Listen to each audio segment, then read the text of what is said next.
Susilo Bambang Yudhoyono kerap mendadak curhat, sedangkan Ibu Ani dinilai mudah terpancing oleh komentar miring di media sosial. Apakah itu reaksi spontan atau memang kesengajaan dalam menyampaikan pesan? Telah hadir di studio Mata Najwa Sutan Batugana, Ketua DPP Partai Demokrat, dan Direktur Eksekutif Carta Politika Yunarto Wijaya. Selamat malam Pak Sutan, Mas Toto. Selamat malam, Assalamualaikum warahmatullahi wabarakatuh. Waalaikumsalam warahmatullahi wabarakatuh. Terima kasih sudah hadir di Mata Najwa. Saya mau ke Mas Toto dulu. Mas Toto, apakah benar kalau melihat trennya makin kesini makin sering marah-marah ya Presiden kita? Iya, kalau agak sulit mengatakan lebih sering atau tidak. Nah, kalau kita baca tapi dari persepsi publik misalnya sosial media ya, sepertinya betul hipotesa tadi, karena memang komentar mengenai statement SBY yang emosional belakangan muncul misalnya di Twitter, di Facebook. Pertanyaannya mengapa? Saya pikir hipotesa lagi-lagi ya, agak sulit membaca seseorang dari kejiwaan, hanya SBY dan Tuhan yang tahu kira-kira. Tapi memang ada beberapa hipotesa kita bisa keluarkan. Hipotesa yang paling awal adalah berkaitan dengan keterpaksaan dari situasi yang ada. Dalam arti ini hanya bentuk reaksi saja dari kondisi yang ada. Oke, sebelumnya saya mau mendapat konfirmasi dulu dari Anda Pak Sutan. Sependapat tidak bahwa memang ya makin lama makin sering marah-marah nih SBY? Saya kira enggak juga. Enggak juga? Enggak, kalau Anda lihat yang lalu-lalu juga Pak SBY pernah dulu apa yang ditunjukkannya, yang mau nembak diri dia juga ada. 2009 Setelah itu ada juga dia diisukan dulu waktu kampanye dapat duit dari Amerika, itu langsung direspon sama dia. Saya kira. Jadi dari dulu tipikal, memang suka marah-marah. Bukan marah. Apa itu? Responsif juga kadang-kadang. Kalau menyangkut kira-kira menyangkut dirinya orang lain tidak tahu. Nah, kebetulan akhir-akhir ini banyak yang aneh-aneh. Salah satu itu tadi yang 1000%, 2000% itu. Bunda Putri itu. Ya, karena itu kan sudah. Tapi frekuensinya menurut Anda tidak bertambah banyak sekarang? Ya tergantung keadaan, tergantung. Ini akhir-akhir ini kan saya bilang tadi kan akhir-akhir ini banyak yang aneh-aneh. Jadi ya kadang-kadang Anda mau jawab biasa aja lama sekali Pak Sutan. Jadi ya akhir-akhir pakai ini bahasa saya lah pula kan inilah. Makanya Mbak Najwa ini mau dipaksa tidak, menurut saya ya tergantung keadaan. Kita akan lihat beberapa cuplikan SBY yang mengeluarkan emosinya. Kita lihat apakah memang semuanya selalu hal-hal yang substansial. Mari kita lihat. Kita lihat sama-sama. Ayo. Energi dan air. Coba itu bangunkan yang tidur itu. Ya, kalau tidur di luar saja. Pemimpin bagaimana memimpin rakyat kalau di ruangan ini tidur? Apa implikasinya terhadap Indonesia?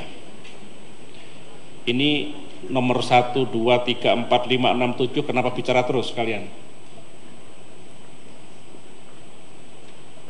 Kalau kalian seperti itu, saya khawatir nanti tidak bisa berbuat banyak untuk TNI dan negara kita.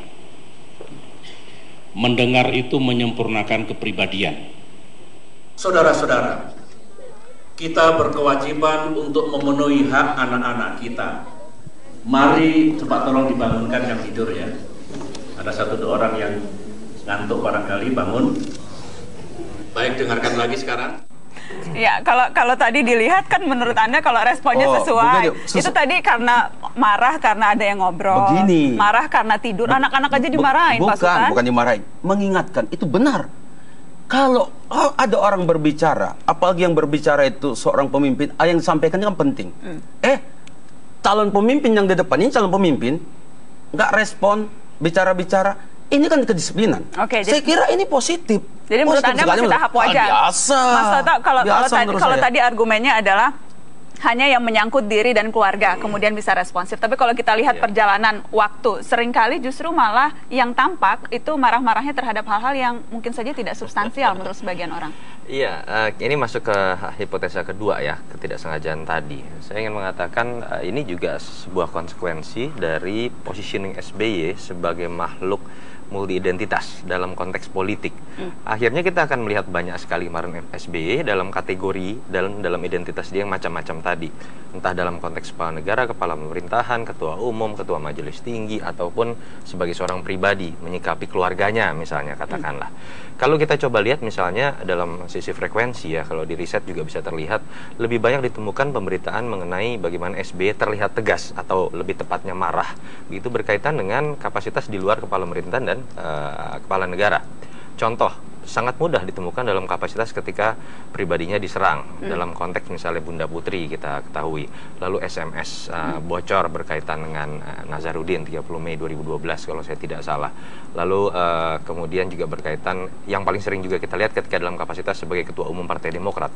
Sering sekali komentar keluar, baik dalam konteks Nazarudin, dalam konteks Anas. Jadi yang ingin Anda sampaikan bahwa agak sulit malah kita menemukan kemarahan SBY dalam kapasitas kepala negara. Contoh, sebenarnya ini sangat bagus ketika dia berani menyindir 2 kali pada bulan Januari 2013 dan bulan Juli kalau saya tidak salah, itu berkaitan dengan Menteri Parpol sebaiknya fokus, jangan sampai terbagi menjadi 2. Pertanyaannya adalah, kalau kemudian ini kemarahan yang berhenti pada sebuah statement tapi tidak ditindaklanjuti dalam kapasitas untuk katakan melakukan reshuffle atau memberikan peringatan keras kepada menteri yang bersangkutan, saya pikir pada akhirnya ini sebuah hal yang kosong belaka dan orang lebih melihat ini sebuah kemarahan yang sifatnya ego tanpa kemudian berdampak pada kepemimpinan beliau. Saya ingin kita mengulas sedikit soal Ibu Ani.